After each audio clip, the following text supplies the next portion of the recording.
हर हर महादेव सभी को। जय जगन्नाथ। इस बार जगन्नाथ रथ यात्रा की शुरुआत 27 जून से होने जा रही है और इसका समापन 5 जुलाई को होगा। पंचांग के मुताबिक हर साल उड़ीसा के पुरी में जगन्नाथ रथ यात्रा आषाढ़ मास के शुक्ल पक्ष की द्वितीया तिथि से शुरू होती है। यह भव्य रथ यात्रा भगवान जगन्नाथ, उनके भाई बलभद्र और बहन सुभद्रा को समर्पित है। पुराणों में जगन्नाथ धाम की काफ़ी महिमा है। इसे धरती का बैकुंठ भी कहा गया है और पुरी को पुरुषोत्तम पुरी भी कहा जाता है। यह हिंदू धर्म के पवित्र 4 धाम बद्रीनाथ, द्वारिका, रामेश्वरम और जगन्नाथपुरी में से एक है।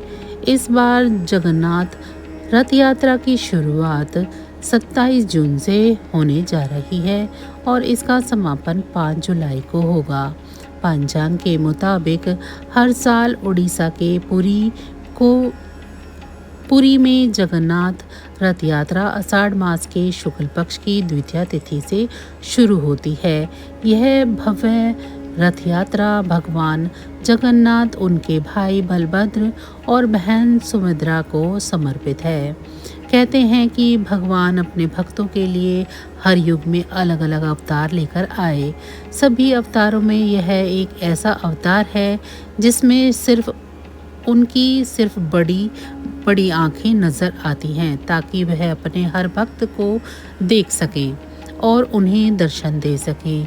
इसी भक्ति से संबंधित पुरी धाम की एक कथा भी काफ़ी प्रचलित है। हालांकि यह कथा भगवान जगन्नाथ की आनासारा पूजा से जुड़ी हुई है।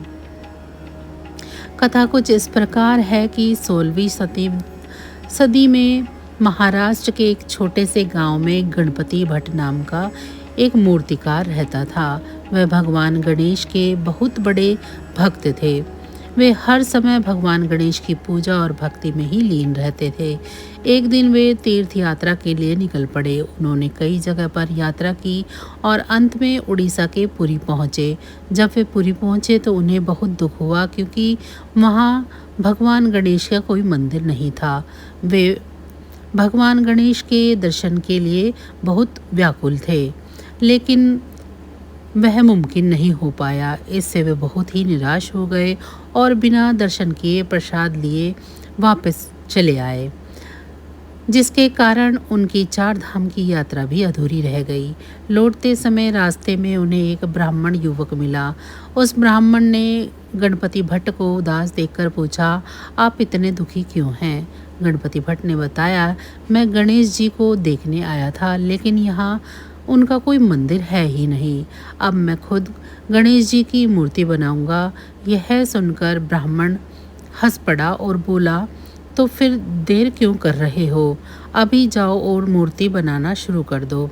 पूरी प्रेरणा के साथ गणपति भट्ट मूर्ति बनाने लगे, लेकिन उनकी बनाई हुई मूर्ति में हर बार कुछ अजीब ही हो जाता।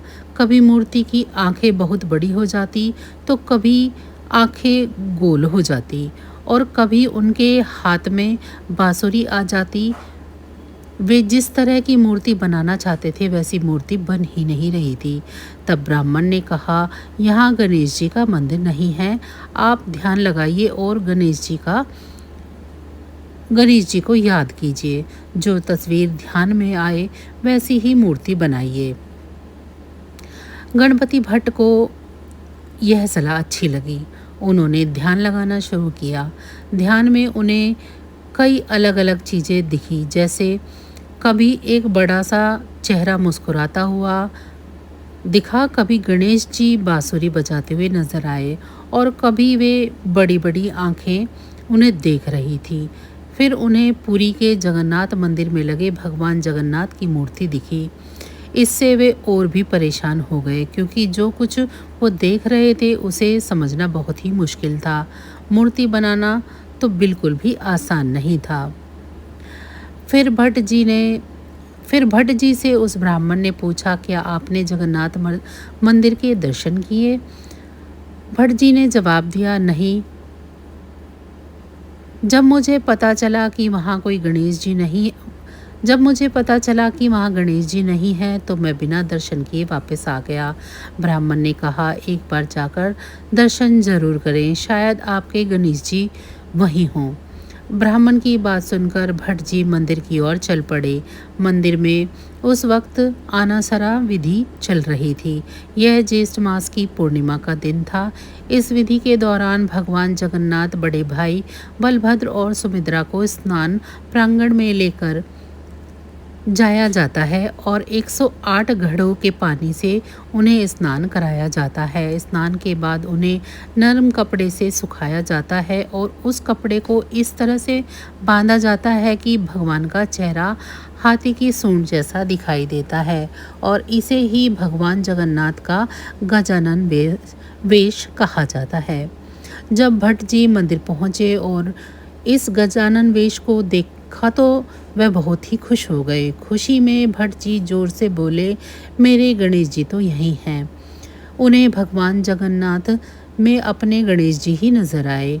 भट्ट जी तब अपनी खुशी बताने के लिए पीछे मुड़े तो वहाँ कोई भी नहीं था। ऐसा माना जाता है कि भगवान जगन्नाथ खुद अपने भक्त का भ्रम दूर करने आए थे। गजानन वेश धारण करने के बाद भगवान जगन्नाथ 15 दिनों के लिए एकांतवास में चले गए और फिर किसी को दर्शन ही नहीं देते हैं। तो बस आज की जानकारी इतनी ही थी। फिर मिलेंगे हम आपको ऐसी ही किसी अन्य जानकारी के साथ अगली वीडियो में। तब तक अगर आप सभी को हमारी ये जानकारी अच्छी लगी है तो वीडियो को लाइक करें। अगर हमारे चैनल को सब्सक्राइब नहीं किया है तो ऐसे ही और वीडियो के लिए हमारे चैनल को सब्सक्राइब कर लें। भगवान जगन्नाथ की कृपा दृष्टि आप सभी पर सदैव बनी रहे। इसी के साथ आप सभी का बहुत बहुत धन्यवाद। जय जगन्नाथ।